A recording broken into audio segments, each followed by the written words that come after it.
Deep dive के इस नए विश्लेषण में पूरे उत्साह के साथ स्वागत है। आज का हमारा जो विषय है ना, वो सीधा उस नींव से जुड़ा है जिस पर इस देश की पूरी अर्थव्यवस्था खड़ी है। बिल्कुल। हमारे कामगार और श्रमिक। एकदम सही। आज हम मुख्य रूप से भारतीय मजदूर संघ, जिसे बीएमएस भी कहा जाता है, उनके द्वारा 25 फरवरी को घोषित आंदोलन दिवस या कहें नेशनल प्रोटेस्ट डे की प्रमुख मांगों पर बात करने वाले हैं। और इसके लिए हम उनके मूल दस्तावेज और जो प्रेस रिलीज आई हैं उसका गहराई से विश्लेषण करेंगे। बिल्कुल। पर आगे बढ़ने से पहले मैं ये साफ कर दूं कि आज के इस विश्लेषण का उद्देश्य किसी राजनीतिक पक्ष को लेना बिल्कुल नहीं है।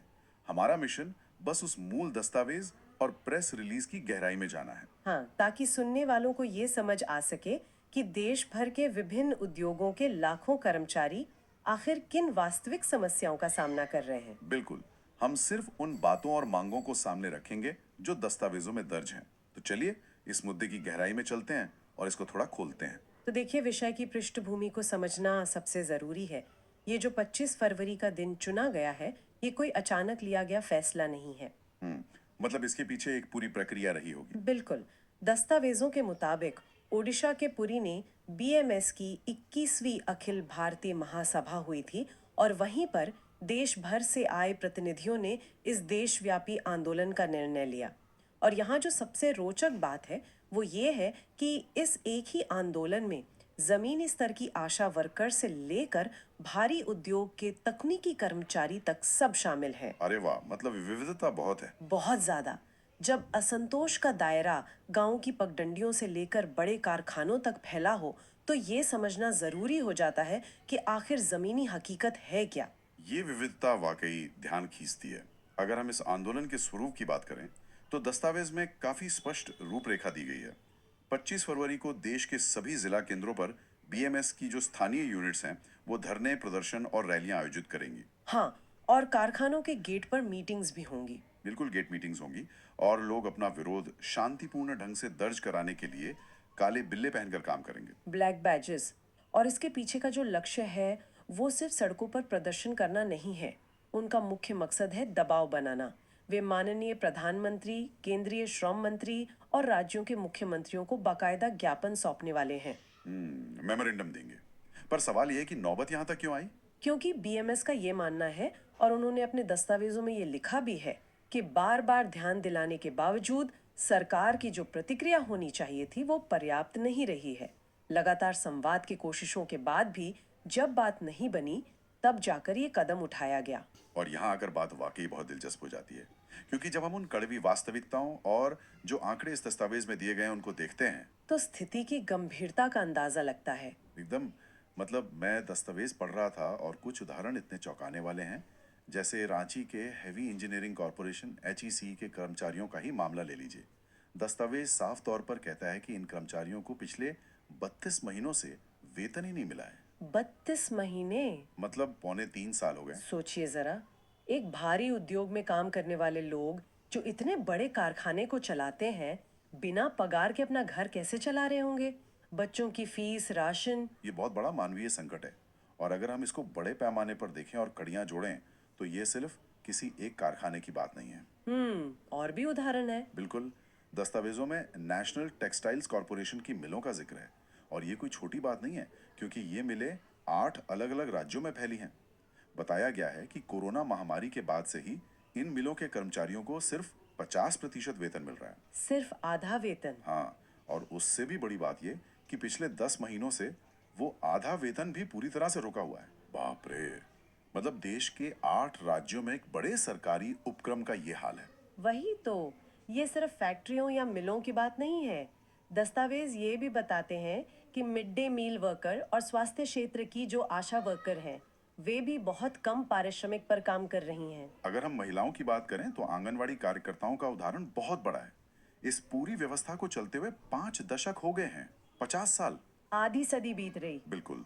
आधी सदी की सेवा के बाद भी और दस्तावेज के मुताबिक रोजाना 10-10 घंटे काम करने के बावजूद इन महिलाओं को आज भी सिर्फ स्कीम वर्कर माना जाता है। और उन पर काम का बोझ लगातार बढ़ता रहता है। हाँ, और बीएमएस का आरोप है कि महिला एवं बाल विकास मंत्रालय उनके मानदेय यानी होनोरेरियम को बढ़ाने पर कोई ठोस कदम नहीं उठा रहा है। इसी दस्तावेज में एक बहुत बड़ा विरोधाभास भी देखने को मिलता है। एक तरफ हमारे आधुनिक तंत्र में काम करने वाले बैंक कर्मचारी हैं जो 5 दिन के कार्य सप्ताह के लिए संघर्ष कर रहे हैं, 5 डे वर्क वीक के लिए। जो आज के समय में वर्क लाइफ बैलेंस के लिए मांगा जा रहा है। बिल्कुल। और वहीं दूसरी तरफ ईपीएस 99 यानी ईपीएस 95 के लाखों पेंशन भोगी एक अलग ही संकट में है। उन्हें मात्र 1,000 रुपए की न्यूनतम पेंशन मिल रही है। आज की महंगाई में 1,000 रुपए महीने में एक बुजुर्ग अपना क्या इलाज कराएगा और क्या खाएगा? तो आखिर इस सब का मतलब क्या निकलता है? मतलब इतनी सारी अलग अलग समस्याएं हैं, बीएमएस आखिर चाहता क्या है? इन सब समस्याओं का निचोड़ उन्होंने अपनी 8 प्रमुख मांगों में रखा है। चलिए उन 8 प्रमुख मांगों का सिलसिलेवार विश्लेषण करते हैं। पहली मांग क्या है? सबसे पहली मांग श्रम कानूनों को सख्ती से लागू करने की है। बीएमएस का कहना है कि सरकार को अंत्योदय की भावना के साथ काम करना चाहिए। अंत्योदय मतलब समाज के अंतिम व्यक्ति का उदय। बिल्कुल। उनका तर्क है कि हमारे पास सभी क्षेत्रों के लिए श्रम कानून मौजूद तो है, लेकिन दिक्कत ये है कि उनका जमीन पर पालन नहीं होता। ठेकेदार और कंपनियां बच निकलती हैं, इसलिए कानूनों का सख्ती से लागू होना बहुत जरूरी है। और जो दूसरी मांग है वो लेबर कोड में संशोधन से जुड़ी है। दस्तावेज में मुख्य रूप से इंडस्ट्रियल रिलेशंस कोड 2020 और ओएसएचडब्ल्यूसी कोड 2020 का जिक्र है। हाँ, occupational safety, health and working conditions code. इन नए कोड्स को लेकर मजदूरों के मन में गहरी चिंताएं हैं। किस तरह की चिंताएं? उन्हें लगता है कि इन नए नियमों से कारखानों के अंदर सुरक्षा के मानक कमजोर पड़ सकते हैं और यूनियनों की जो सौदेबाजी की ताकत होती है यानी बार्गेनिंग पावर, वो घट सकती है। इसलिए बीएमएस चाहता है कि मजदूरों की चिंताओं को दूर करने के लिए इन कोड्स में बदलाव किए जाएं। ये बहुत अहम पॉइंट है और शायद इसी से उनकी तीसरी मांग भी जुड़ती है, त्रिपक्षीय प्रणाली। Tripartite system. ये क्या होता है, थोड़ा समझाएंगी? दस्तावेज में लिखा है कि इंडियन लेबर कॉन्फ्रेंस का तुरंत आयोजन होना चाहिए और त्रिपक्षीय समितियों का पुनर्गठन होना चाहिए। ये इतना महत्वपूर्ण क्यों है? देखिए, त्रिपक्षीय प्रणाली का मतलब है एक ऐसी मेज जहां सरकार, मालिक यानी उद्योगपति और मजदूर, ये तीनों पक्ष एक साथ बैठकर चर्चा करें। इंडियन लेबर कॉन्फ्रेंस इसी संवाद का सबसे बड़ा मंच रहा है। मतलब कोई भी फैसला एक तरफा ना हो। बिल्कुल। जब ये संवाद रुक जाता है तो नीतियां बंद कमरों में बनने लगती हैं और फिर विरोध सड़कों पर होता है। इसलिए बीएमएस इस लोकतांत्रिक प्रक्रिया की तुरंत बहाली चाहता है। समझ गया। अब चौथी मांग पर आते हैं जो सीधे तौर पर आर्थिक सुरक्षा से जुड़ी है, पेंशन में वृद्धि, जिसके बारे में हमने अभी ईपीएस 95 का जिक्र किया था। हाँ, बीएमएस की मांग है कि जो न्यूनतम पेंशन 1,000 रुपए है उसे बढ़ाकर तुरंत 7,500 रुपए किया जाए। 7,500 रुपए न्यूनतम। बिल्कुल, और साथ ही इसमें महंगाई राहत भी दी जाए, डियरनेस रिलीफ, ताकि जैसे जैसे महंगाई बढ़े पेंशन की रकम भी अपने आप बढ़ती रहे। ये तो बहुत बुनियादी और तार्किक मांग है और इसी से जुड़ी है उनकी 5वीं मांग, सामाजिक सुरक्षा। वे चाहते हैं कि ईएसआई और ईपीएफ का दायरा बढ़ाया जाए। अभी इन सुविधाओं का लाभ एक निश्चित वेतन सीमा वालों को ही मिलता है। तो इससे बढ़ाने से क्या होगा? इससे असंगठित क्षेत्र और छोटी जगहों पर काम करने वाले और भी लाखों मजदूर इस स्वास्थ्य और भविष्य निधि के सुरक्षा जाल में आ जाएंगे। और छठी मांग जो दस्तावेज में है वो बोनस को लेकर है, पेमेंट ऑफ बोनस एक्ट 1965। हाँ, इसमें भी एक सीमा तय है। बिल्कुल, बीएमएस का कहना है कि इतने सालों में महंगाई बहुत बढ़ गई है, लेकिन इस एक्ट की सीमा को आज के वेतन के स्तर के अनुसार बढ़ाया नहीं गया है। इस वजह से बहुत से कर्मचारी कानूनी रूप से बोनस पाने के हकदार नहीं बन पाते। इससे एक बहुत ही जरूरी सवाल खड़ा होता है जो हमारी 7वीं मांग का मुख्य आधार है, और ये पॉइंट बहुत गहराई वाला है। संविधान के संदर्भ वाला पॉइंट? बिल्कुल। दस्तावेजों में स्पष्ट रूप से स्कीम और कॉन्ट्रैक्ट वर्करों को पक्का करने की मांग की गई है और इसे सीधे तौर पर भारतीय संविधान के अनुच्छेदों आर्टिकल 14, 15, 16 और 21 से जोड़ा गया है। मतलब समानता का अधिकार और जीवन जीने का अधिकार। एकदम सही।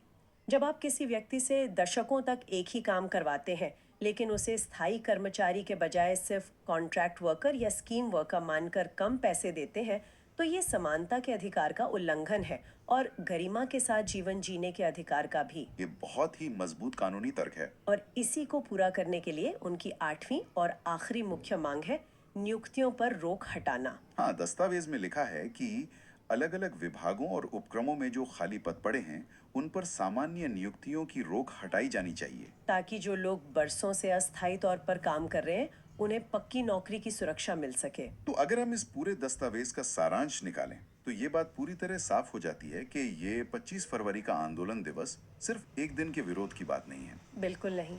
ये देश के तेज विकास और उस विकास को संभव बनाने वाले श्रमिकों के कल्याण के बीच संतुलन बनाने की एक बहुत लंबी जद्दोजहद है। और ये सुनने वालों के लिए इसलिए महत्वपूर्ण है क्योंकि ये मुद्दे उस पूरे तंत्र से जुड़े हैं जो हमारी और आपकी अर्थव्यवस्था को चलाता है। सही कहा। चाहे वो पैसा संभालने वाले बैंक हों, कपड़े बनाने वाली मिलें हों या गांव कस्बों में बच्चों का पोषण करने वाली आंगनवाड़ी कार्यकर्ता हों, जब ये नींव कमजोर महसूस करेगी तो असर सब पर पड़ेगा। इस पूरी चर्चा के अंत में आज के दस्तावेज से जो बात उभर कर सामने आती है वो संविधान के अनुच्छेदों और 50 वर्षों के लंबे इंतजार के इर्द गिर्द घूमती है। जो स्कीम वर्कर्स की बात हमने की, हाँ, और ये सोचने वाली बात है कि जब कोई व्यवस्था लगातार आधी सदी तक किसी बड़े कार्यबल को सिर्फ अस्थाई या स्कीम वर्कर मानकर चलाती है, तो क्या इसका असर केवल उन कर्मचारियों की आर्थिक स्थिति पर पड़ता है, ये एक बहुत गहरा सवाल है। या फिर ये धीरे धीरे पूरे समाज की बुनियादी सेवाओं की गुणवत्ता को ही अंदर से बदल कर रख देता है? अगर स्वास्थ्य और शिक्षा देने वाला खुद असुरक्षित है तो वो सेवा कैसी होगी, यह हम सबको सोचना चाहिए। ये सच में सोचने पर मजबूर करने वाला विचार है। और इसी के साथ हम द डीप डाइव के इस विश्लेषण को यहीं समाप्त करते हैं। हमें उम्मीद है कि दस्तावेजों पर आधारित इस निष्पक्ष चर्चा से इस विषय को गहराई से समझने में मदद मिली होगी। और सुनने वाले खुद भी इस विषय पर और गहराई से विचार करेंगे। बिल्कुल। तो आज के लिए बस इतना ही। अगले विश्लेषण में फिर मिलेंगे। सुनते रहिए और सोचते रहिए।